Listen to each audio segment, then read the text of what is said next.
தாவீதே பாவத்துல விழுந்துட்ட, உண்மைதான். ராஜா சவுல் சொல்லுவான், என்ன கனம் பண்ணும்படி கொஞ்சம் வந்துரும், என்ன கனம் பண்ண மூப்பர் முன்னால் வந்துரும். அது சாவுலுடைய கன்ஃபெஷன், தாவீதுடைய கன்ஃபெஷன். என்னில் இருக்க பரிசுத்த ஆவியை எடுத்து போடாதீங்க, எனக்கு அனாயிண்டிங் தான் முக்கியம், அறியாதனே இல்லை. I am not interested in positions, I am not interested in the chair, I am interested in the anointing of the Lord. சவுலா இருந்தீங்கன்னா உங்களுக்கு அரசியனை தான் பெருசா இருக்கும், பதவி தான் பெருசா இருக்கும், மதிப்பு தான் பெருசா இருக்கும். என்னை கனப்படுத்துறது இல்லை, அதுதான் பெருசா இருக்கும்.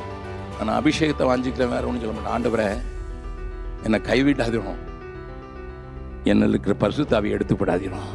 ஏன்னா அதை வச்சு தான் நான், அது இல்லைன்னா நான் இல்லை ஆண்டவரே. அதுக்கு தான் நீர் என்னை அபிஷேகம் பண்ணியிருக்குது.